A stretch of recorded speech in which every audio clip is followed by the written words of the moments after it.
నమస్తే, welcome to Sakshi exclusive. Hi friends, అనుకున్నదొక్కటి అయినదొక్కటి బోల్తా పడేరు పాకిస్తాన్ పిట్ట అన్నట్టుంది ప్రస్తుత పాకిస్తాన్ పరిస్థితి. దశాబ్దాలుగా పాకిస్తాన్ ఏ వేదిక ఎక్కినా ఒకటే రాగం అందుకునేది, అదే కశ్మీరీ ఆజాదీ, కాశ్మీర్ స్వతంత్ర జపం. భారతదేశంలోని జమ్మూ కాశ్మీర్ ప్రజలను రెచ్చగొట్టడానికి, అక్కడ అశాంతిని సృష్టించడానికి పాక్ పాలకులు వారి ఆర్మీది పదే పదే ఈ ఆజాదీ అనే పదాన్ని ఒక పవర్ఫుల్ అస్త్రంగా వాడుకుంటూ వచ్చారు. కానీ కాలం ఎప్పుడూ ఒకేలా ఉండదుగా. నాడు భారతదేశానికి వ్యతిరేకంగా పాకిస్తాన్ ఏ నినాదాన్ని అయితే మార్కెట్ చేసిందో, నేడు అదే ఆజాదీ నినాదం పాకిస్తాన్ గొంతుకే పచ్చి వెలక్కాయలా చుట్టుకుంది. పాక్ ఆక్రమిత కాశ్మీర్, అదేనండి పీఓకే, ఇప్పుడు పాకిస్తాన్ ప్రభుత్వానికి వ్యతిరేకంగా మునుపెన్నడూ లేని విధంగా ఒక భారీ ప్రజా తిరుగుబాటు చేసి స్వతంత్ర ప్రాంతంగా ప్రకటించుకుంది. ఒకప్పుడు కాశ్మీర్ విషయంలో పాక్ ఆడిన డ్రామాలన్నీ ఇప్పుడు వారిని ఎలా వెంటాడుతున్నాయో ఈరోజు మనం క్లియర్గా విశ్లేషించుకుందాం.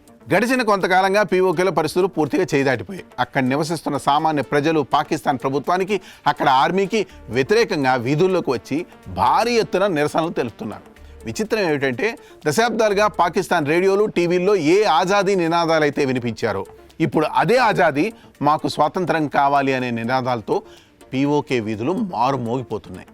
సాధారణంగా పాకిస్తాన్ ఆర్మీని ఎదిరించి అక్కడ ఎవ్వరూ మాట్లాడలేరు. అలాంటిది వేలాది మంది ప్రజలు ఏకమై లాఠీ చార్జీలు, టీయర్ గ్యాస్ ప్రయోగాలు సైతం లెక్క చేయకుండా రోడ్లపై బైఠాయించడం ప్రపంచవ్యాప్తంగా పెద్ద సంచలనంగా మారింది. పాకిస్తాన్ పాలకుల అసమర్థత, పక్షపాత వైఖరి ఈ ఘోరమైన పరిస్థితికి దారితీశాయి. ముఖ్యంగా 3 ప్రధాన సమస్యలు పీఓకే ప్రజలను రోడ్డును పడేశాయి. వాటిలో మొదటిది ఏంటంటే, ప్రస్తుతం పాకిస్తాన్ తీవ్ర ఆర్థిక సంక్షోభంలో కొట్టుమిట్టాడుతుంది. దీని ప్రభావం పీఓకే ప్రజలపై దారుణంగా పడింది.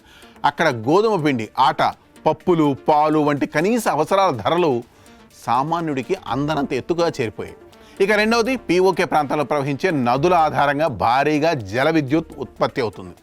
అక్కడి వనరులను వాడుకొని విద్యుత్ తయారు చేస్తున్న పాక్ ప్రభుత్వం పీఓకే ప్రజలకు మాత్రం కరెంట్ ఇవ్వకుండా పాకిస్తాన్లోని పంజాబ్ వంటి ఇతర ప్రాంతాలకు తరలిస్తోంది. పైగా పీఓకే ప్రజలపై విపరీతమైన పన్నులేసి భారీ కరెంటు బిల్లులు వసూలు చేస్తోంది. తమ నీళ్లతో తయారైన కరెంటుకే తాము అంత కట్టాలా అని ప్రజలు తిరగబడడం స్టార్ట్ చేశారు. ఇక చివరిది ఏంటంటే, పాకిస్తాన్ పాలకులు పీఓకేని ఎప్పుడూ తమ సొంత భూభాగంలో చూడలేదు. కేవలం భారతదేశంపై విషం చిమ్మడానికి ఒక పొలిటికల్ టూల్లా మాత్రమే వాడుకున్నారు. అక్కడ ఎలాంటి మౌలిక సదుపాయాలు, రోడ్లు, హాస్పిటల్స్ నిర్మించకుండా దశాబ్దాలుగా వారిని అణిచివేస్తూ వచ్చారు. ఆ అణచివేతే ఇప్పుడు తిరుగుబావుట ఎగరేయడానికి తోడైంది. భారతదేశంలో ఉన్న జమ్మూ కాశ్మీర్ అభివృద్ధి పథంలో దూసుకుపోతుండడం కూడా పీఓకే ప్రజల్లో కనువిప్పు కలిగించింది. ఇటువైపు ఉన్న కాశ్మీరీ ప్రజలు శాంతియుతంగా మెరుగైన సౌకర్యాలతో జీవిస్తుంటే, అటువైపు ఉన్న తాము మాత్రం ఆకలితో అలమటించడం వారిలో ఆగ్రహాన్ని పెంచింది. ఈ తిరుగుబాటును అణిచివేయడానికి పాకిస్తాన్ ప్రభుత్వం తీవ్రంగా ప్రయత్నించి విఫలం అవుతోంది. इन्होंने इनके हाथ में किसी ने मोबाइल दे दिया, ट्विटर दे दिया, जो उठता है कहता है कश्मीरी जो है वो पहले वफादारी करते हैं। कश्मीर पाकिस्तान का हिस्सा नहीं है, कश्मीर पाकिस्तान की रियासत का हिस्सा नहीं है, ये पाकिस्तान का हिस्सा नहीं है, इसलिए हमसे वफादारी नहीं। तुम पाकिस्तान के उन मेहनत कशू मजदूरों से वफादारी करो जिन्होंने तुम्हें मुफ्त भी नहीं किया हुआ और फिर भी तुम उनके सरों पर बैठे हुए हो।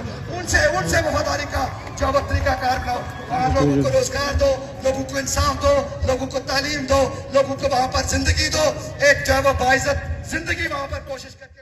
ఇంటర్నెట్ బంద్ చేయడం, నేతల్ని అరెస్ట్ చేయడం వంటి చర్యలకు పాల్పడింది. కానీ నిరసనలు మాత్రం తీవ్రం కావడంతో దిగి వచ్చిన పాక్ ప్రధాని అత్యవసరంగా 100 కోట్ల ప్యాకేజీలను, సబ్సిడీలను ప్రకటించాల్సి వచ్చింది.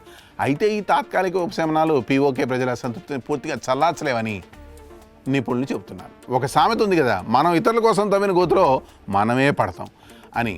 పాకిస్తాన్ పరిస్థితి ఇప్పుడు అలాగే తయారైంది. దశాబ్దాలుగా కాశ్మీర్ పేరుతో పాక్ ఆడిన రాజకీయాలు, పెంచి పోషించిన ఉగ్రవాదం, రెచ్చగొట్టిన నినాదాలు నేడు వారి సొంత పతనానికే దారితీస్తున్నాయి. పీఓకేలే రేగిన ఈ నిరసన జ్వాలలు పాకిస్తాన్ అఖండతకే ఒక బిగ్గెస్ట్ ఛాలెంజ్గా మారిపోయాయి. మరి భారతదేశ సరిహద్దుల్లో జరుగుతున్న ఈ కీలక పరిణామాలపై మీ అభిప్రాయాన్ని కామెంట్స్ రూపంలో పంచుకోండి. That's all for today. This is Harikrishna signing off Sakshi exclusive.